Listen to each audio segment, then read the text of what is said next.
Pernahkah mendengar pertanyaan dari saudara-saudari kita non-Katolik? Mengapa sih umat Katolik itu menyembah Bunda Maria dan menyembah patung? Kali ini kita akan membahasnya. Sahabat Katoliku keren, umat Katolik tidak menyembah Bunda Maria, melainkan menghormati Bunda Maria. Perlu digarisbawahi bahwa menyembah dan menghormati itu adalah dua hal yang berbeda. Umat Katolik hanya menyembah Allah Bapa, Allah Putra, dan Allah Roh Kudus. Sedangkan Bunda Maria adalah sosok yang dihormati dan menjadi pendoa umat yang masih bersiarah di dunia ini.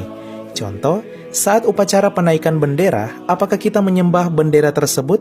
Tentu tidak. Kita menghormati jasa para pahlawan di balik bendera tersebut, di mana mereka rela berjuang untuk kemerdekaan Indonesia. Begitupun dengan Bunda Maria yang berjuang untuk melahirkan dan membesarkan Sang Juru Selamat kita. Di sisi lain, umat Katolik juga tidak menyembah patung, melainkan yang disembah dan dihormati adalah pribadi di balik patung tersebut. Patung dalam gereja Katolik hanya sebagai simbol dan sarana saja.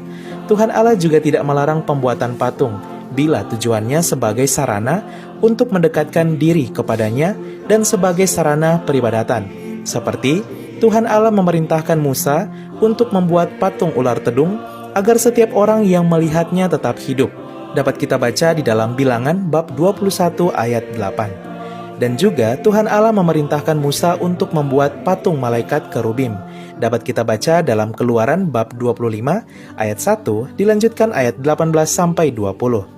Yang Tuhan Allah larang ialah membuat patung dengan tujuan untuk disembah.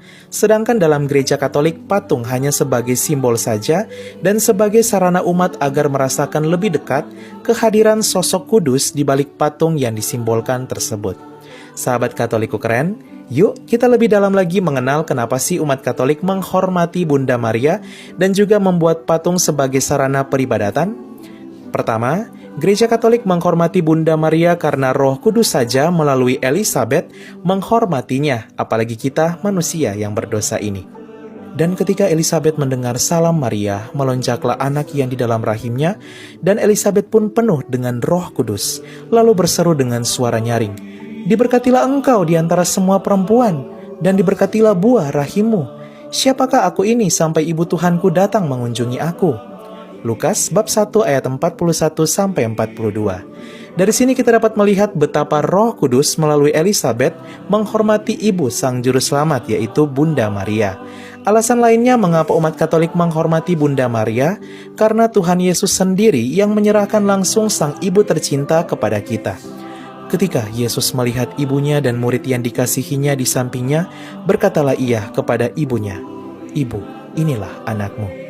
Kemudian katanya kepada murid-muridnya, "Inilah ibumu." Dan sejak saat itu, murid itu menerima dia di dalam rumahnya. Yohanes bab 19 ayat 26 sampai 27.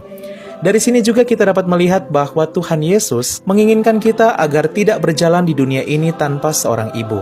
Ia menyerahkan Bunda Maria, Sang Ibu tercinta, kepada para muridnya dan juga kita semua.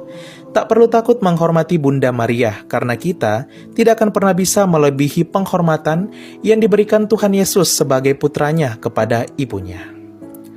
2. Gereja Katolik membuat patung bahkan gambar dan ikon sebagai simbol dan sarana peribadatan, yang bukan untuk disembah, tetapi mewakili pribadi di balik patung, gambar, dan ikon tersebut. Misal, ketika kita merindukan seseorang yang sudah meninggal, kita akan membuat bingkai foto. Saat kita memandang bingkai foto tersebut, kita merasakan kehadiran lebih dekat sosok di balik bingkai foto tersebut yang kita rindukan. Apakah kita menyembah foto atau bingkai foto tersebut? Jawabannya tidak.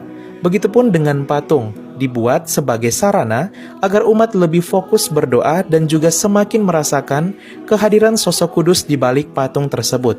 Jika itu adalah patung Tuhan Yesus, maka umat Katolik menyembah pribadi yang disimbolkan dari patung tersebut, bukan menyembah patungnya.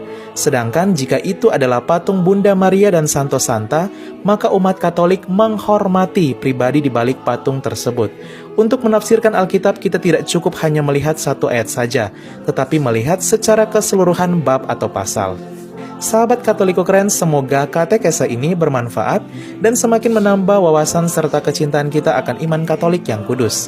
Bangga menjadi Katolik karena Katolikku itu keren dan sangat alkitabiah serta memiliki Sang Ibu Surgawi yang senantiasa mendoakan kita anak-anaknya di dunia. Bunda Maria, doakanlah kami. Salve.